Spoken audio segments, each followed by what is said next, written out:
Welcome to the Sisterhood of S.W.E.A.T. I am here today with John Paul DeJoria.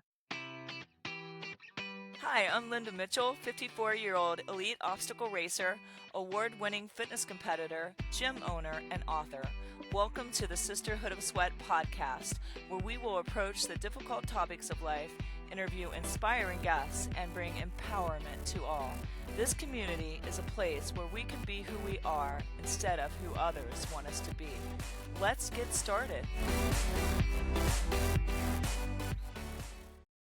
A quarter century of probiotic excellence. Essential Formulas Incorporated proudly celebrates 25 years of innovation and leadership in the probiotic industry. Since introducing Dr. Ohhira's Probiotics, the gold standard in full-spectrum probiotics in early 2000, we have remained dedicated to advancing probiotic science through research, education, and cutting-edge product development. Over the years, we have expanded our commitment by introducing groundbreaking products designed to nourish the microbiome, both inside and out, such as RegActive and Dr. Ohhira's Probiotic Skincare. As we step into our next quarter century, we extend our deepest gratitude to all those who share our vision of probiotic excellence for better human health. Dr. Ohhira's probiotics are available at natural grocers, Sprouts, Whole Foods, and natural health retailers nationwide.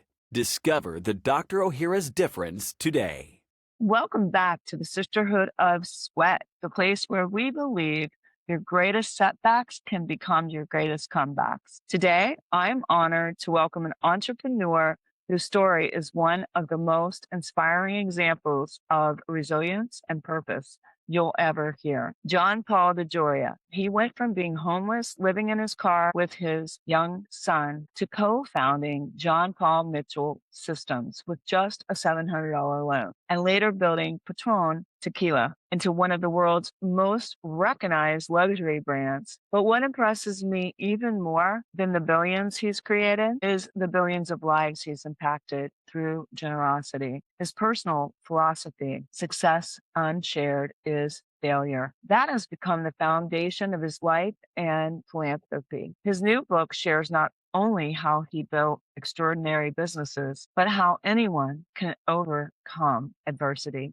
lead with integrity, and create a life of meaning. Okay, I just got chills. I got chills when I interviewed him too, so just saying.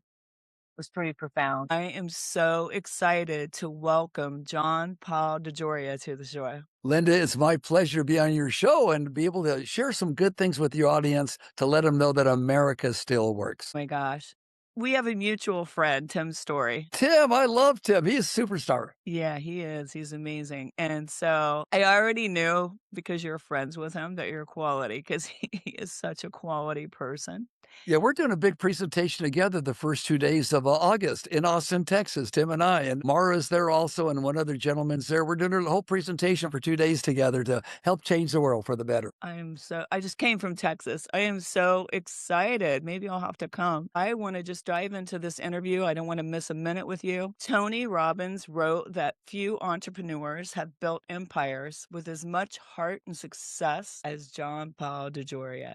That's an incredible compliment. Why do you think people talk about your heart and generosity just as much as your business success? You know, that's very, very, and Tony is a superstar. I love Tony. I've been a keynote speaker for him a couple of times. One of the most giving human beings on our planet, smarter.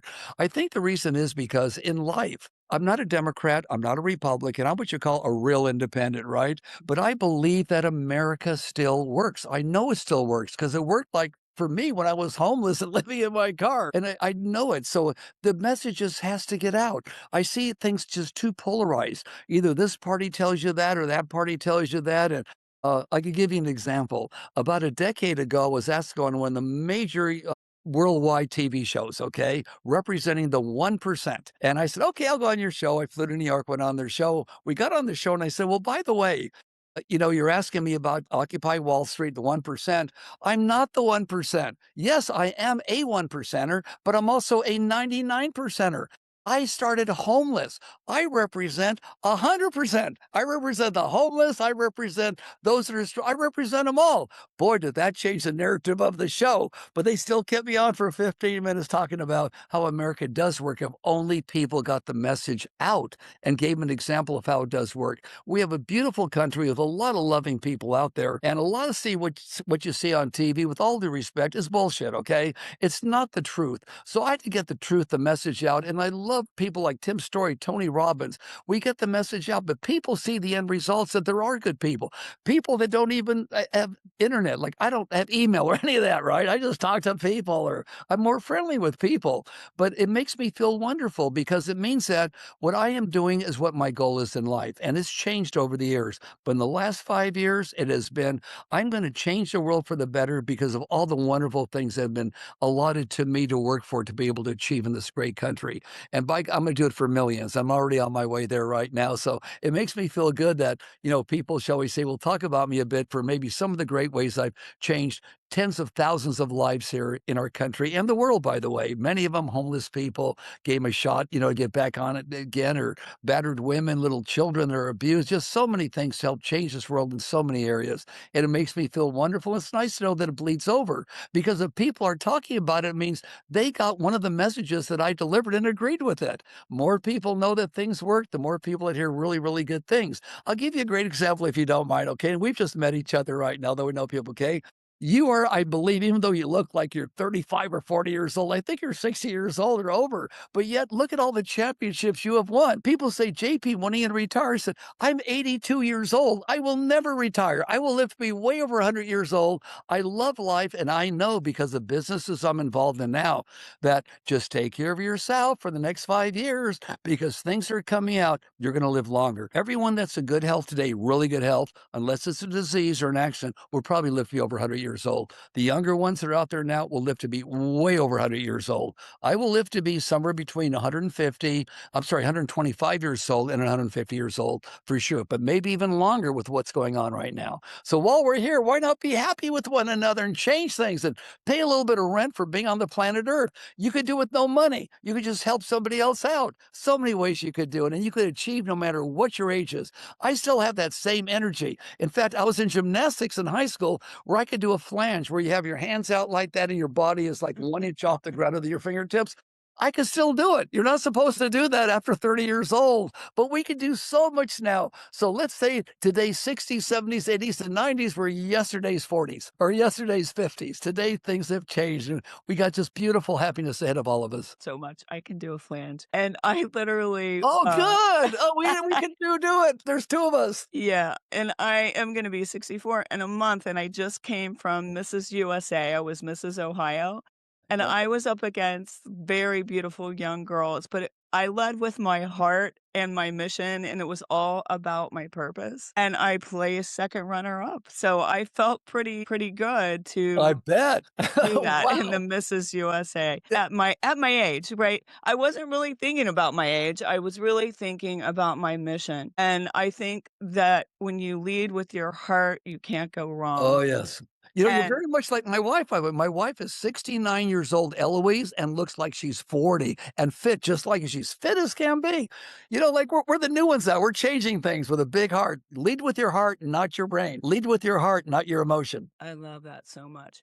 You started in one of the hardest places imaginable, living in your car with your That's right. son. That's correct. What kept you believing your future could be, could look different?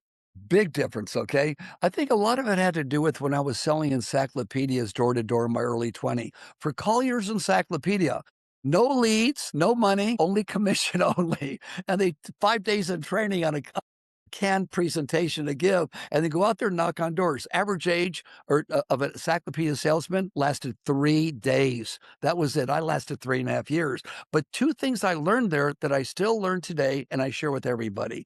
They said, look, a lot of you aren't going to make it, okay? That most of you won't. Those that make it will know two things. One, you've got to believe in your product or yourself. And I said, hey, I never had an encyclopedia. They have them in schools, in study hall. I look them up. Every house needs one. So I believed in the product. The second one and the biggest one is this: to learn. Be prepared for a lot of rejection. They said, look, some of you are going to just bow out of this in a couple of days. But those that knock on door number 50 and 50 doors in front of you were closed, whether it was politely or maybe not so politely, right? You must be just as enthusiastic on door number 51. For me, it was door number 100 and something, but I believed them and it worked. So today I realized that if you believe in yourself and realize you do not want to go into the selling business, you want to go into the reorder business. What does that mean? It means your product is so darn good, like when we started Paul Mitchell, we knew hairdressers would know how good it was. They're the experts at this, and they'd recommend it. We showed them how to recommend it to their customers to take home to have the same hairstyle. If you believe in your product and you believe that, people will want to reorder it. If it's a service one time, they'll want to tell other people about it. You got to believe in what you have and go into the reorder business. You want the reorders, not just that first order. You do whatever you have to do to get the first order. Second thing is be prepared for rejection. You're going to get it. Like I did with Encyclopedias, but I was prepared. If you're prepared for it, when it happens, all of a sudden, you're not going to say, oh my God, I'm going to give up. 10 people just said to me, no, no, no, or close the door, said I could never make it. Believe in yourself, believe in your own destiny, and see it out there. I don't care what anybody else tells you. Be ready for rejection and don't go to the selling business, go into the reorder business because your product is that good. Yeah. Your personal motto is success unshared is failure. Yep, And this is also your book, that's which correct. is dynamite, by the way. Where did that philosophy come from and how has it shaped every business and major decision you've made? There was a fellow named Dick Gutman who was my PR person about 25 years ago. He said, JP, you know what you were starting to do here and you're talking about it? You're starting to tell other people why you're giving what you give away now, whether it's money or your time, and why it's a good thing. JP, like, and you're very successful now, right? And you're getting even more successful. Time goes on, and my God, this is wonderful. He said, I guess it's something like maybe success unshared is failure, because I know billionaires that never shared before. And that's where I got, yeah, I like that. Success unshared is failure. I want to give you a quick story. It will take 2 minutes of what is really important in life. In the 1950s, J. Paul Getty Jr. was the richest man in the world. He was from Oklahoma, started Aramco Oil, the big oil company in Saudi Arabia, lived in England in a mansion. And this guy was so cheap that once he got a phone bill for 250 British pounds in the 1950s and said, that's it, people are abusing my phone, my generosity, he put a payphone in his mansion, a payphone.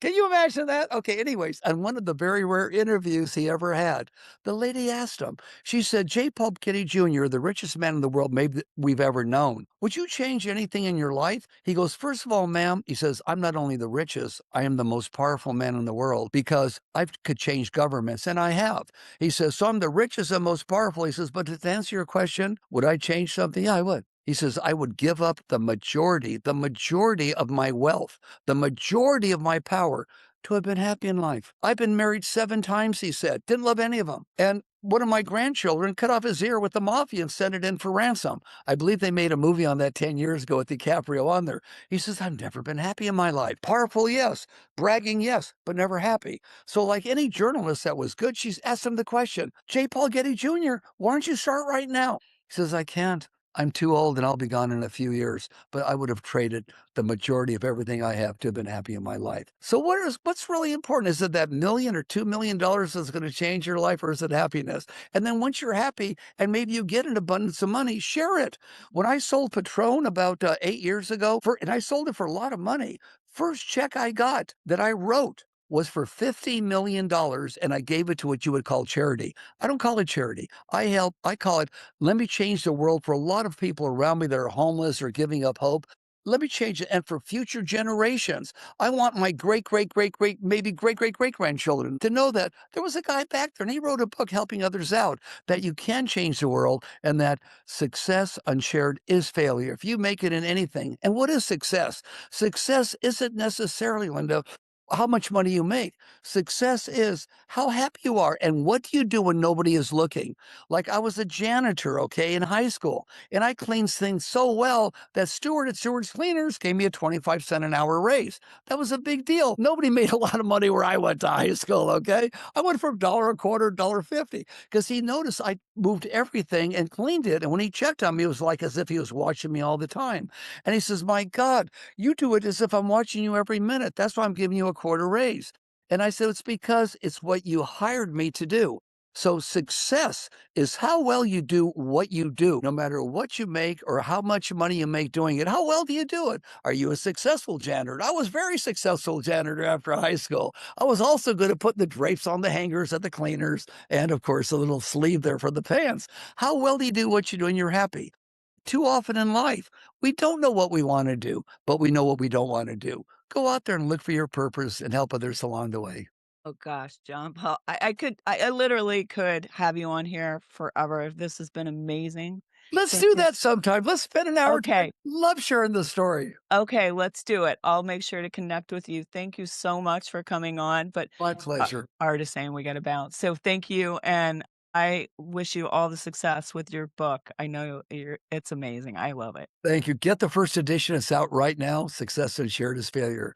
Thank you. Peace, love, and happiness to everybody out there. America still works. John Paul, thank you for sharing not only your incredible journey, but also your wisdom. Your story reminds us that where we begin never determines where we can go. Whether you're starting with 700 facing rejection, rebuilding after loss, or simply wondering if your dreams are still possible, today's conversation proves resilience, integrity, and generosity can change everything. Be sure to grab John's book, Success Unshared Is Failure. It's so good. I've been diving into it. It's so motivating and inspiring and such a rags to riches story. I really enjoyed it. And also learn more about his incredible philanthropic work. Thank you for joining us on the Sisterhood of S.W.E.A.T, where we help you become strong in body, mind, spirit, and purpose. Until next time, keep believing in what's possible and always keep on keeping on. Bye, everyone. And I hope that all of our listeners have enjoyed this podcast. And if you guys have really enjoyed this, please review us in iTunes and also share this episode with your friends and your loved ones. Thanks again for listening to the Sisterhood of S.W.E.A.T.